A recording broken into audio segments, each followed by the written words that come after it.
All right, guys, we are back with another show on It's Trans World podcast. We have a very special guest today, a guest that has actually been a part of this Trans World Atlanta family for quite some time. She actually had us on her show.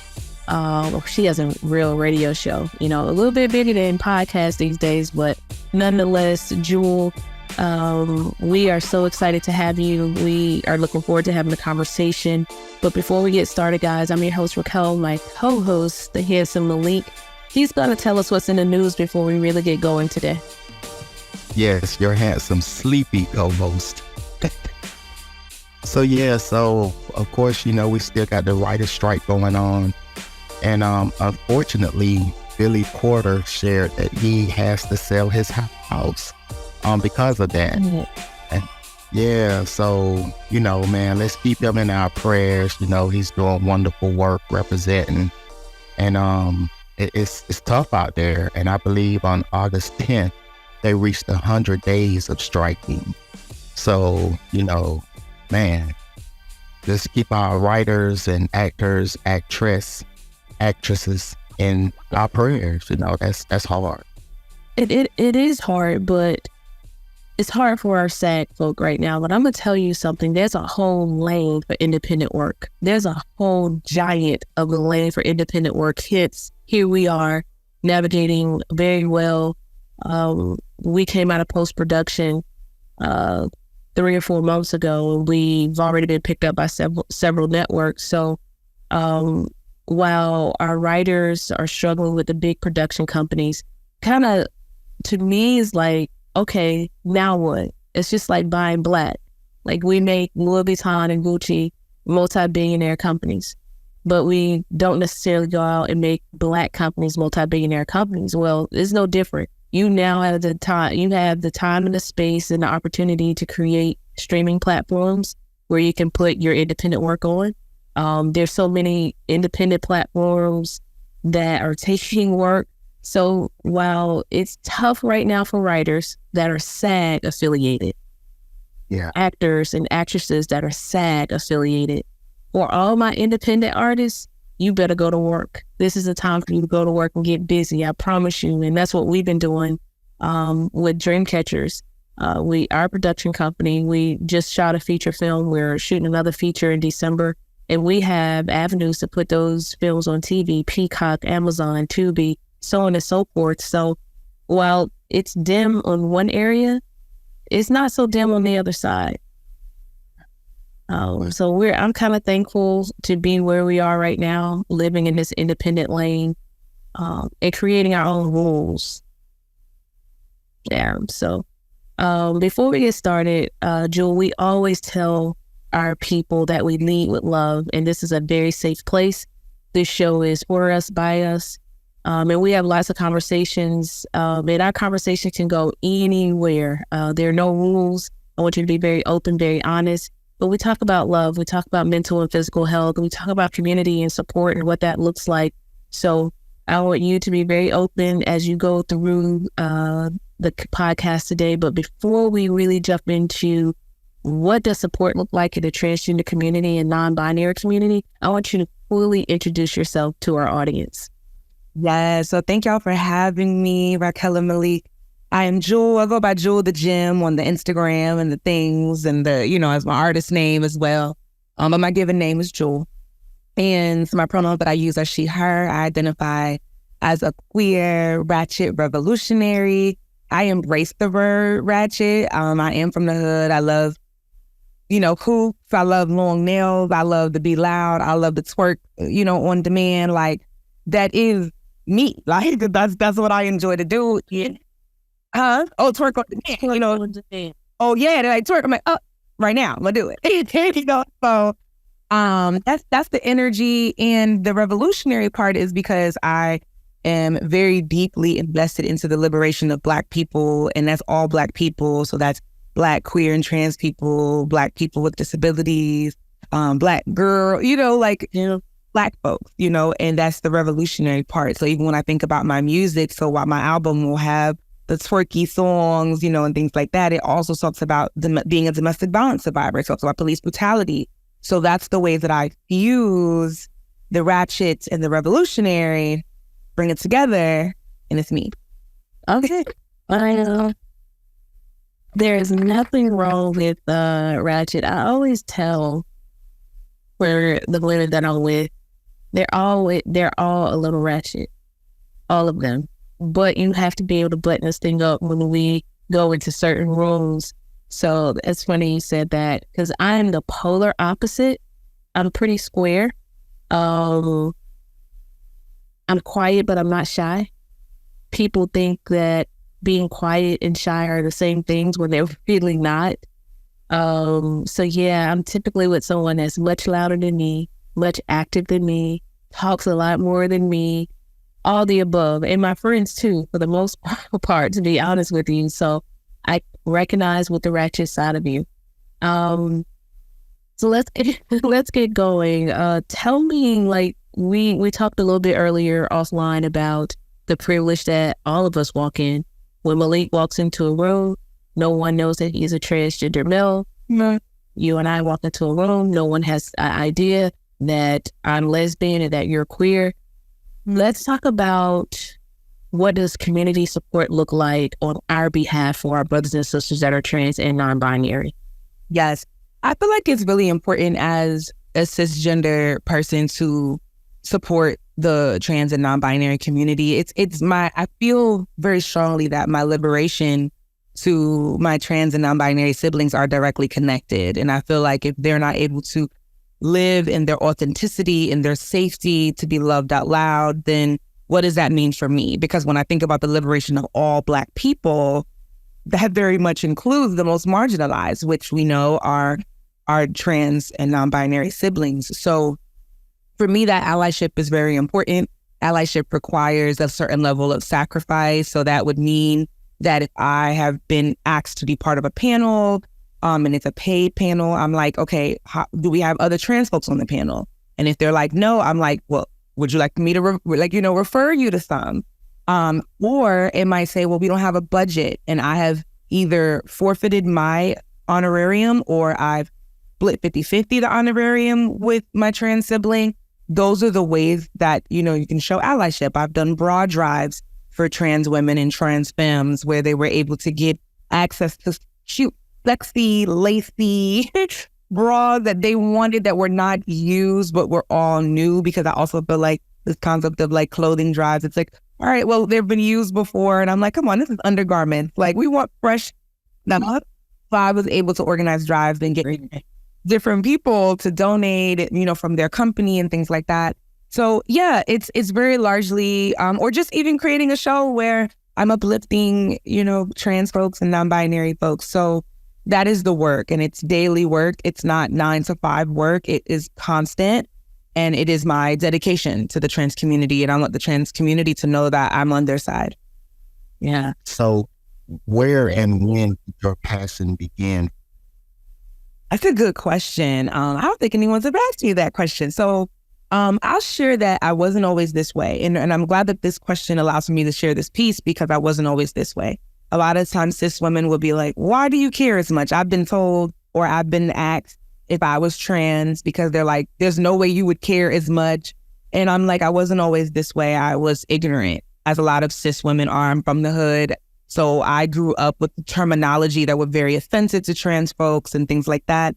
And it wasn't until 2015, truly, that I went to a rally that was held on by this non-binary icon named Joshua Allen, and as well as a few other organizations. But when I heard this person speak, they were 19 at the time, and they were just speaking about the ways that it was called Black Trans Liberation Tuesday. And they were just talking about the different struggles that the Black trans community was facing. And I was like, wait a minute. I was doing nonprofit work at the time around anti-violence work. And I was like, wait a minute, why don't I know any of this? And so joined an organization, and they really radicalized me. It's called BRP 100, Black Youth Project 100. And I'm working alongside trans folks, non-binary folks. And I'm like, oh, wait a minute. Like, that radicalization, like that awakening happened by doing political work, to be doing direct action work, and in being in direct community, in friendship, in relationship with trans folks. So that started around 2015. So I tell people, if you don't understand pronouns now, if you don't understand, like, we didn't always know, but you have access and awareness of knowing now. So get into it, like update, like get into it. One of our castmates said in one of his interviews that he gets to truly be all of himself and be authentic as a non-binary identifying person because it's through the transgender experience. And I had never heard that, but when he said it, I thought, yeah, he's right. Like, you don't necessarily, like, transgender kind of opens the doors for non-binary persons to be both in the middle, on the side, on the right, on the wherever the hell they want to be in the spectrum. And that experience truly does come from transgender persons, allowing them the freedom to say, okay, well, I can be both if that's what I feel like. If I feel, double-spirited, I don't have to be one or the other. So I think you're right when you say we have to be educated. So even us, like in the community, we have to be educated as well. And that was a huge aha moment for me when he said that. I was like, you know what? You're right. And he's like, I don't care what people call me. Really, it doesn't matter. Like whatever you see, whatever you feel. And I think that truly happens because of our strong, independent folk that said, you know what? I'm not doing this anymore. I want to be a boy, I want to be a girl, and I'm going to do it because I don't know if I'm that bold, right? And I love being a woman. I wouldn't transition to a male, but I don't know if I could. We talked about kids a couple of weeks ago, identifying as trans and what that looks like as a parent. And I was definitely telling Malik, I'm definitely one of the parents that would not allow my child to transition in middle school, elementary school. We need to talk about mid-late teens. Okay. My reaction, I'm like, whoa, well, this is a few things, right? I understand that non-binary, a lot of the times, people who are non-binary, they identify under the trans umbrella, right? Because trans is simply identifying as something different than what the doctor assigned you at birth. And so if the doctor is saying you're non-binary, then technically non-binary people fall under that umbrella, right? But I think that in terms of becoming, I think that people just are. It's just that science and things like that, relying on genitals don't decide our gender. It's on us. Like, so for you and for me as cisgender women, we're like, hey, I look in the mirror, I feel within my body and my spirit, this is me as a woman. So we identify with the same thing the doctor said that we were, right? But I don't believe that people become, I don't believe that they turn and switch on. I think, yes, you can medically transition, right? Whether different surgeries or taking hormones but you're going to socially transition, not take any type of hormones or do any type of surgery. And it can be a name change, or it could be something that you're like, hey, I no longer use those pronouns. And so for me, I don't look at it as they're turning or becoming or changing, but that they are actually stepping into who they are meant to be. And that to me that's where the liberation is. I think that trans folks are the epitome of people who represent, to me, divine beings. And I know that if I had a child, I would 100% support them being in their truth at whatever age makes sense. Because think about it. Children are able to pick toys that they want. They're like, oh, I don't want to go buy this. I want to go buy, it's all about expression. And so I can understand someone saying, well, I may not want my child to experience this level of surgery because of your body still developing and still growing. I think that can be understandable. But for me, I'm like, if my child would want to take hormone blockers or they would want to socially transition, I'm 100% for that. And I think that parents need to be 100% for that, because that is life or death for a lot of children. I agree to a certain extent. I think each parent has to cancel with their child and make that decision for their child, because there's so many other factors that go into it. So it's not just being liberated, right? But they have to deal with the bullying. They have to deal with the social aspect of being accepted and all those things where on their mental health. So you know if you have a child that can withstand the bullying, and you know if you have a child that can't. So you have to make an executive decision as a parent to say, if I allow, and absolutely no for the medical pieces for me. Like, you need to be old enough to really understand the changes that you're going to do to your body. So that's a hard no for me. They would have to be, you know, an adult to make that decision for themselves, because I would never want to okay that. And then, like most children, because I have children, biological children, they change their minds all the time. They feel something today. My daughter said to me, Mommy, when I have my girlfriend or boyfriend, blah, blah, blah, blah, blah, blah, blah. That's totally fine. No problem. I don't care which one you have. But, you know, she came to me and said, hey, Mommy, I think I want to be a boy. I'll ask her, what does that look like? What is your definition of being a boy? And if she says something as simple as some toys and clothes, okay, girl, let's go change your wardrobe. But if she says, you know, I want to cut all my hair off, I want to do some things that I know would bring some pressure at school, we will be a little hesitant. And I would frankly take my kids to therapy and let's talk through this thing. Let's make sure that mentally they're ready to transition and deal with the outside world. In our house, you're safe. Hell, you can wear high heel shoes if you decide, whatever. Yeah, but this is the thing, Raquel. To a point, we can't prevent our children from being bullied, right? I'm a cisgender woman. I was a cisgender girl. I was bullied for being smart, for being like my parents being from Haiti. Like, so to me, I don't believe that it is right to say, well, because you would get bullied and which child can withstand bullying or whatever, because children will get bullied. Adults get bullied. Look at that's what social media is full of bullies, right? Absolutely. The piece is, if your child broke her leg, would you have her get surgery for that? If your child needed to get any type of surgery that you felt was corrective, would you be in favor of that, right? Children get braces. Children would, if they're bow-legged, sometimes they will get corrective surgery for their legs. And yet parents are not like, whoa.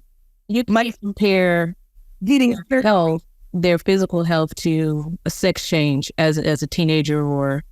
But it is serious. It is a serious, and I mean, Malik, you can hop in here, but the reason why I'm saying is that serious is because we have to look at emotional health and mental health. And if a child is growing up and their body is changing because hormones, and they are not aligning with what their body is doing, their name or the gender, like it's not aligning, that is a mental health issue. The number, it's for suicide awareness. The fact that Black trans women, the life expectancy is 30. So for me, I would more so be about affirming my child and their mental health than in preparing them for bullying and things like that, versus what you're saying, respectfully. No, we can agree. We can agree to disagree, and we certainly disagree about this subject. And I am certainly for walking through that transition with my children, but there's certainly a time for me. Raquel, my daughter name is Raquel as well. She's in the first grade. It's just, as her parent, protecting her as much as I can from the outside world is my job. And again, I'm not going to say you can't be. You can't be lesbian if you decide to be lesbian. You can't be non-binary if you decide to be non-binary. I'm not going to say you can't, but I'm also going to take all the precautions that I can to protect them, because I know what they're walking into. And yes, kids are bullied. Well, all kids aren't bullied, but yes, bullying is very common. I was not bullied ever. And I graduated with a 3.9 GPA. I played 5 sports. So, it is a touch and go situation. It's tough. It's difficult, but it's not a yes or no. It's not cut, dry, and clear. I think it depends on every child. Yeah, I And we disagree because I feel like it is cut and dry. I feel like we either support the trans community or we don't, not just trans adults. We have to support trans children. We have to support trans teens. We have to support trans elders. And yes, people can change their mind, as cis people do. Yes, my mom, when I told her that I was a lesbian, I identified as a lesbian for a very long time, but then I was in relationships with non-binary folks and trans folks. And I'm like, well, that's not me being a lesbian. So identifying in a way that allows more range within my politic. And I also find that identifying as a lesbian and being around a lot of cisgendered lesbians, they didn't have a politic that supported trans folks. And I am not that girl. I don't want to be on the side of where I am policing or disempowering trans folks. And I find that a lot of cis lesbians are like that. And for me, I'm like I said, and I respect everyone's opinion. I just don't feel like this is pushing the liberation of us all to really be to a place of safety. I don't feel like young people, when I think about young people taking their lives or young people not being able to live in their truth, rooted in the things that you're saying, Raquel, I don't think that that's fair. And so I'm very clear that my liberation and my allyship is with people across the ages and across the spectrum of how they identify in terms of gender and sexuality. But I know, Malik, you wanted to hop in. Yeah. One more thing. So you know that there's an age limit to drinking for a reason, correct? Well, that's in this country, but in other countries. In our country, we're talking about our country. There's a age before we consider a child an adult. There's an age before we consider a child to be safe enough to drive. All these parameters are put in place not to stop them from driving, not to stop them from drinking, but to allow them time to mature. So again, I'm not going to tell my child no, but I'm not going to say, yeah, you can transition today. But I think that's unfortunate. I do. But that's Do you have children yet? I do not have children. And I don't think that actually I don't think that removes me from the conversation because I didn't have. No, nothing happens until there's dialogue. So nobody's ever removed from a conversation. But I think when you birth a little one, adopt, doesn't matter how you get your child, because a mom is a mom and a dad is a dad, in my opinion. You realize that things aren't as black and white as you would like them to be. That there's some gray, that there's some things. I've worked with trans youth who've had to leave their households because they were not accepted by their parents.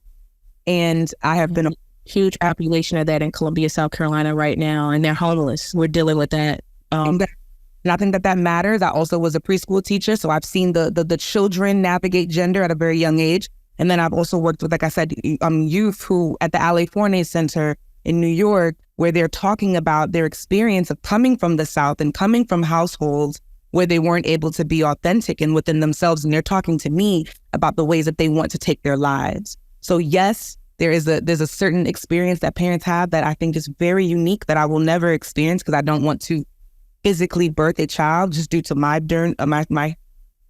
actually getting a hysterectomy in January, but due to my fibroids. But to me, once again, these are people, and the trans community isn't just the support of people who are over 18. But I'll pause there because I know Malik got to talk, and I know I want to listen to what Malik got to say too. So I honestly, I respect both opinions. I don't have a problem with a parent that does take precaution, because I do hear her say that I'm not saying no. I'll put them in counseling and we'll work through this, and that's just the protective part of her being a parent. So I get that, but I also get your side. You see what I'm saying? So I'm in the middle. If it was my child, we will work through it. That's not because of the world we live in, and because we are out here, being frontline soldiers. I'll do everything I can to protect my child, but I will also encourage my child to be who they want to be. So I'm kind of, in the middle on that, respectively. I get both sides. And me being a transgender male, like I said, I'm living it. I've been through it. I see it. I see how our trans people are getting killed every day. So, you know, I become a protective shell as well. I have a biological he'll be 31 years old.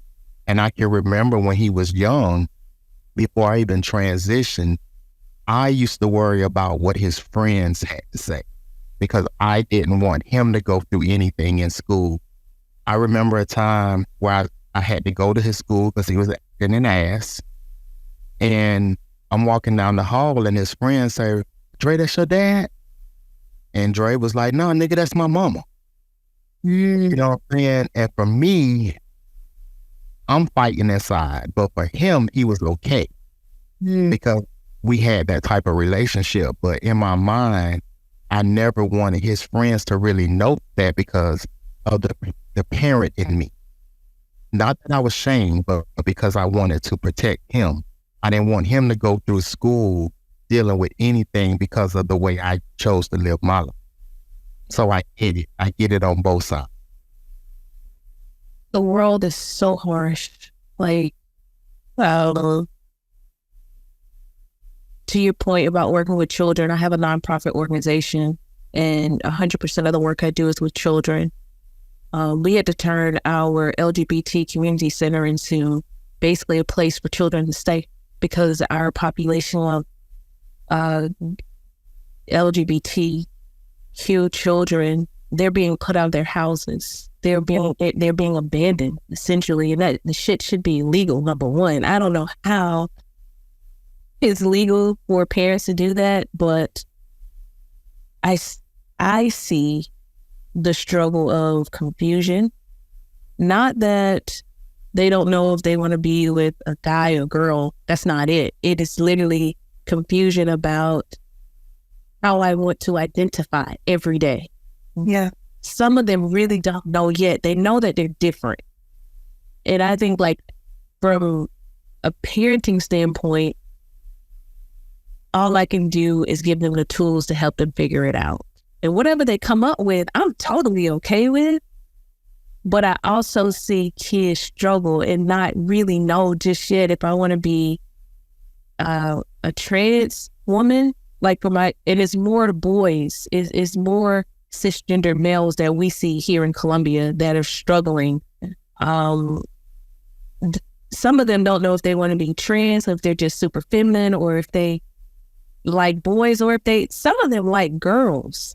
And they're very clear about, well, no, I have a girlfriend and I like my girl. I love my girlfriend, but I want to look like her. Yes, because trans women are lesbians too. Yes, but I'm just saying from an adult standpoint, yes, we get it, but children don't fully understand it. And it requires some time for them to really know what they want to do. That's all I'm saying. I know that as an adult and who has lived for a lot of years. Mm-hmm. I think it depends on the type of child that we want to see in the world to thrive, right?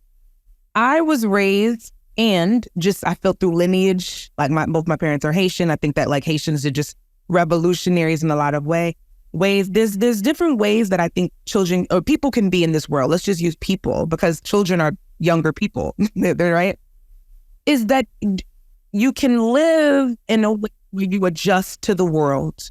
The world is transphobic, homophobic, racist, colorist, like classist, blah, blah, blah, blah, blah, blah, blah, blah, right? That's the world. And you can live to figure out where it, or, which is people like me, I'm the or. You can recognize that the world is all of these things. And you say, I'm going to exist anyway. I'm going to figure it out. I'm going to change my mind. I'm going to live bold in my truth. Anyway. And does that mean that you're going to be unsafe? Yes. Because even me as a cis Black woman, do I feel unsafe in this world? Yes.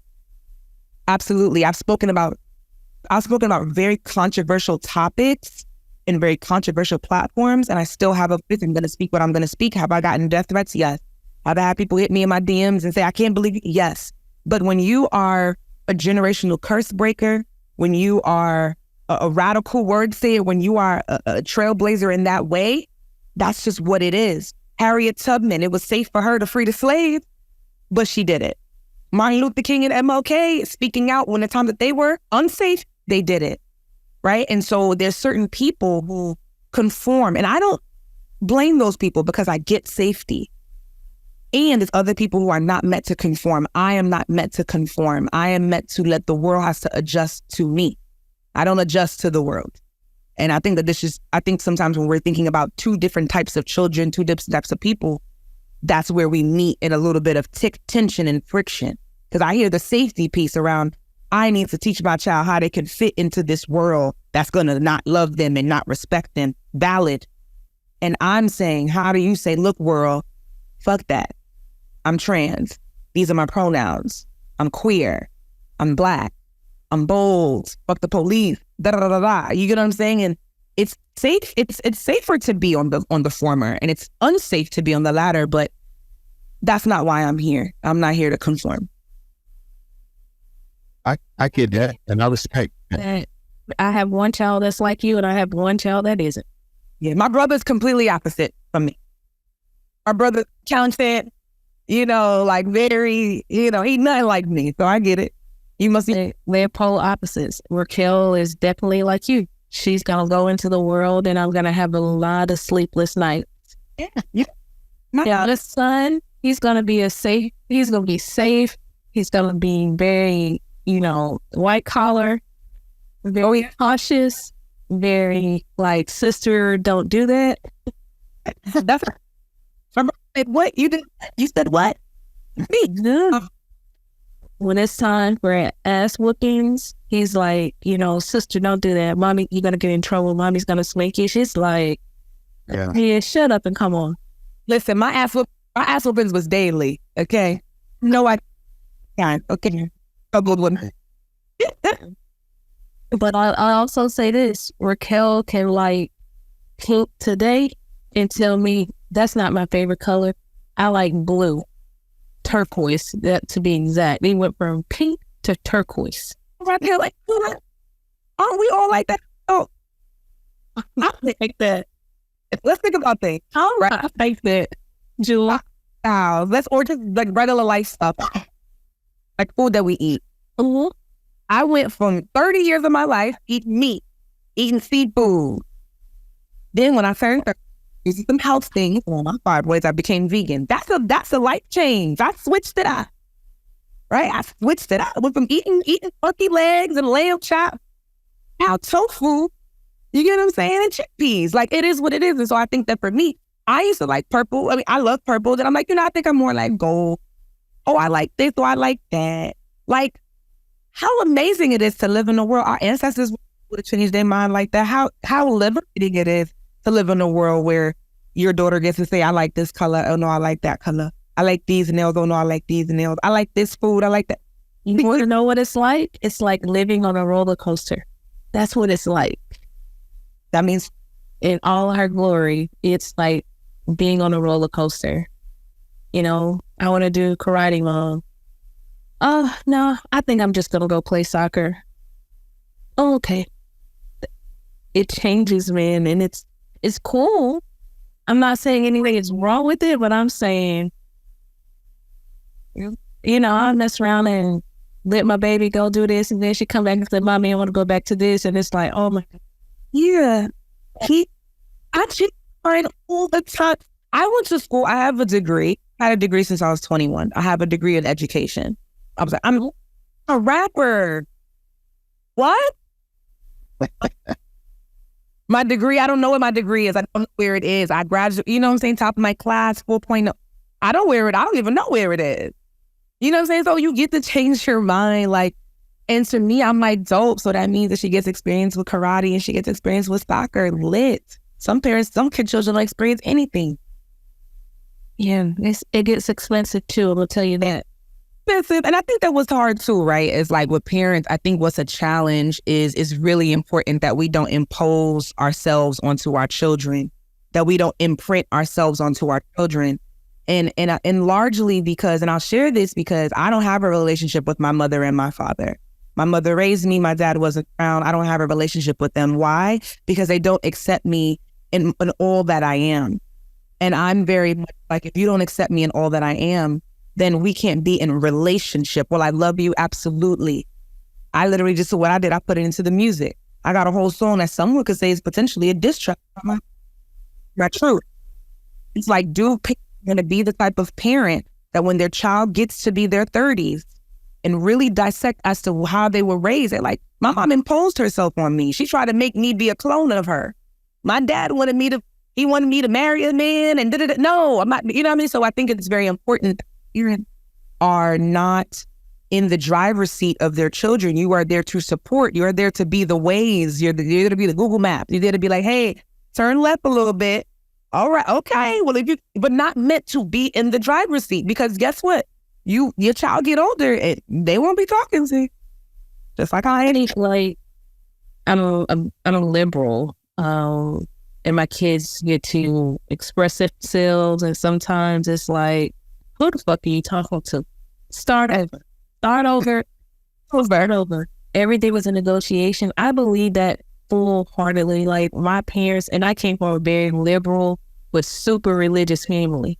I had a transgender cousin before people knew what the word transgender was, and it was okay in my entire family. I have lived in a very liberal family where I've been able to be exactly who I am without any pushback, without any name calling. So when I went into the world, it was hard to me that people couldn't be gay, trans, whatever the hell they wanted to be, because my family was so liberal.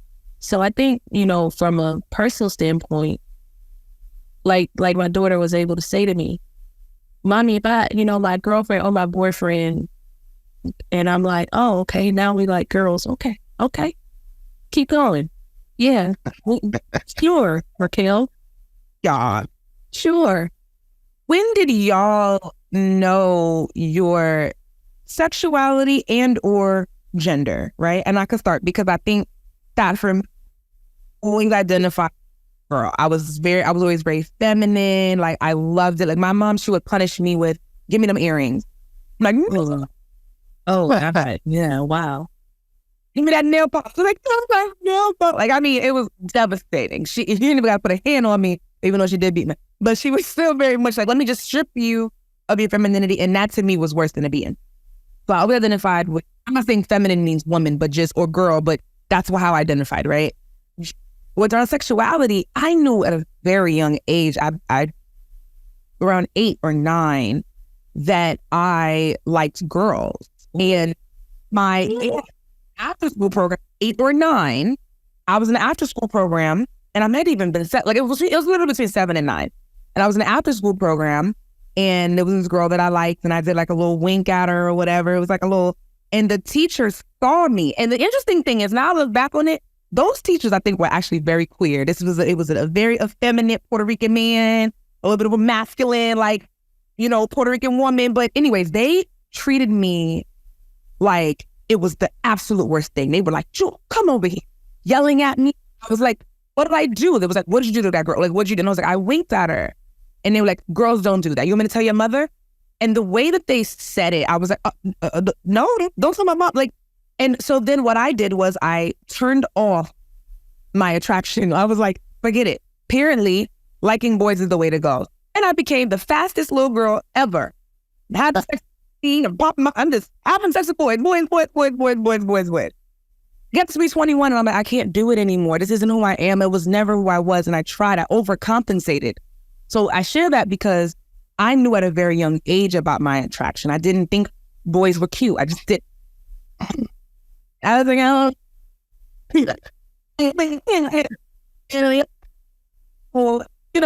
I was told that I couldn't. I was like, the way that they said it, I can still feel it within my body. Angry they were when they saw that. I spent my entire life, and I feel sorry for that. I was engaged to a man at 18. Like, I spent from my childhood up until 21 faking and lying and living inauthentically. And I feel so sorry for that inner child who had to do that. And I wish that I had family and friends and teachers who supported me and who were like, oh, do you like her? Like, what's going on? And had conversations and didn't shut me down. Because then I over here had all the fall in love with me and I ain't even love him like that. That ain't right. What about you, Malik? Like, how old are you? Man, as far as I can remember, way back when I was, before I was a teenager, as a kid, I was gonna say, you can play on it's a long time, boy. Yeah, Tonka trucks, like that was my thing. Like I don't ever recall having a doll baby. Like from a kid, I played with trucks, dump trucks. I used to have a brick and make a road in my grandmother's yard for my truck. And that's all I remember. As a teenager, my father brought me dirt bikes and go-karts and, like that's the stuff I was into. So although I didn't know what being transgender was, now that I look back, it's like, wow, I was always destined to be who I am today, because that made me happy. The way I dress, like, now I did have one time the braids like the Brat, but still Brat was to me a stud. So, as I grew, of course, I grew into knowing what a stud was, and that's how I carried my life. And with my son, I knew that I wanted to have a child.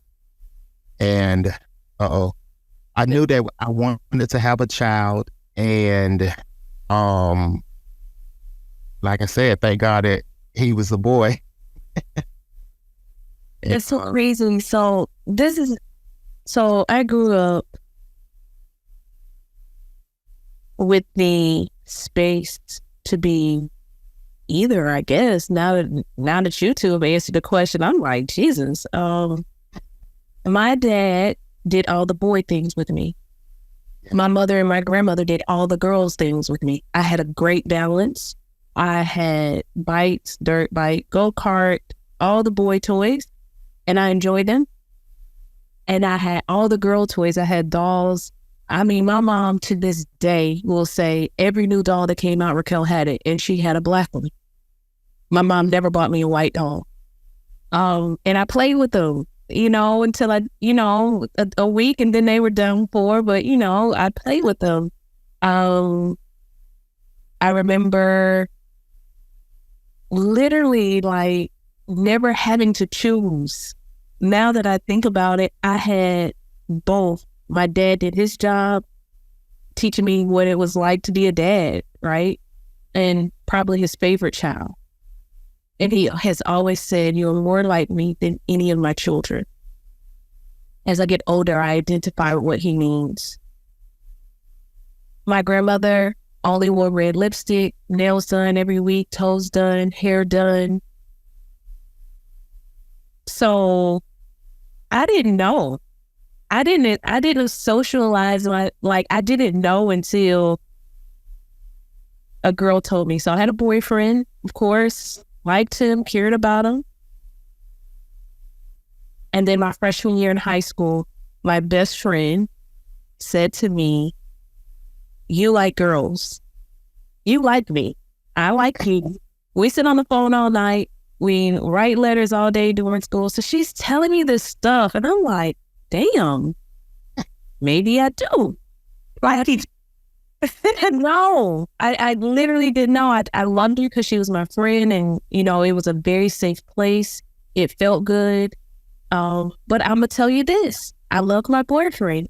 It was a very safe place. When it started to outweigh, when one started to outweigh each other, is when it became intimate, and I realized, oh, I don't like that. I don't enjoy that. That's when I knew for real. Like, I didn't know until it was time to do young adult things. And I was like, oh, no. Wow. Mm-mm. That's when I knew. Yeah. I was, and to me, I was like, I liked boys in the sense that I'm like, oh, they're fun, they're funny. Like, I just didn't like them like that. Mm-hmm. I felt to like them like that. And, like I said, I had sex at 14, so that's very young. I look back like, it's so cringy. I'm like, because I'm like, I was at the aisles, you know what I mean? I'm like, but at point, when you're 14, you don't think you're a child. You're like, what you talking about? Like, you know, especially if you're an educated child, smart child, like a mature child, like you don't 14 in your mind. But 35, soon to be 36-year-old me is like, oh, cringy. But I'm having sex at 14 and I'm like, what is this? Like, what, I don't like this at all, you know, but I had to. So I became an award-winning actress, okay? So you just faking everything. That I never orgasmed not one a time with no cis man ever in my life. And I pretended for 7 years in terms of 7 years from 14 to 21, faked it, lied. Anybody who listens to this podcast and you are a cis man and I ever had sex with you, because there's been a lot, because I was trying. Oh my God. If I keep it real, it's been a lot. Because I was trying, you know, they like pray the gay away. I was trying to fuck the gay away. I was trying, and you know, so I'm like, if they're listening to this, know that I ain't never orgasmed with you. It just didn't happen. It didn't happen. You know, really, you know, figuring out sexually, you know, things that plays a huge role too. Which I would like to make space for, you know, there's folks who's asexual and who are queer. You know, sex doesn't mean that that's what it is, but for me, it was a hell no. I was get up. Well, it's we've had a good time, guys. We actually are over time, but nonetheless, I think I said this earlier. Nothing changes until there's dialogue, and you can agree to disagree. That's healthy conversation. But we have to have the difficult conversations for us to move forward. There's no moving forward without having the conversations that make people uncomfortable. We're in a time, in an age where people need to fucking be uncomfortable. And that's a part of our job. And, you know, I think for all of us, it is a part of our job to make people uncomfortable and have the conversations that people don't want to have, and truly respect each other's opinion and agree to disagree. And most often, everybody kind of meets in the middle anyway. Yeah. So, Malik, before we wrap up, talk to us about sponsors and partnerships. So here on It's a Trans World podcast, we are creating a safe space for our trans brothers, sisters, and our non-binary counterparts to be able to tell their truths. We would love to advertise your business on It's a Trans World podcast, and we're also looking for community partners and sponsors. For more information, reach out to myself or Raquel. Follow us on social media at Raquel. That's RAQUELRT3. Follow us at Trans World on IG, and you can follow me at the number one, gorgeous _church boy. That's BOI. Also, if you would, please subscribe. Go over to YouTube and subscribe to our YouTube channel at Dreamcatchers Production. Thank you. That's so awesome, because I don't know any of that stuff, and I should. But guys, it's always a good time hanging out at the cookout. And you know, like most Black folk, we love a good cookout. And that's what it feels like when we get into these conversations and we're going back and forth and the banter is good. And we vibing just like we family. Jewel, we hope that we see you at the premiere on Wednesday. We are excited. We have some amazing news to announce on Wednesday. And if you're not in the building, you're just not going to get it. You're going to get it after all the other people post it or say it. But we have some really cool stuff to share on premiere night. We're excited. We're thankful. But before we leave you, we want to leave you with It's a Trans World podcast is here to educate. We're here to share the trans and non-binary experience and to love on our brothers and sisters. Equality is important, and we're all human, and love is love. Wherever you find it, you know, and just wrap yourself up in it, because it's not as easy as people say. So take care of yourself, stay safe, be positive, and be open. Be open to hear and to be educated about someone that's different than you are. Guys, thank you. We're done with this one. Thank you so much, Jewel, for joining us. my amazing, handsome, sleepy co-host. Thank you. We're going to wrap this one up. It's a Transformer podcast. Thank you.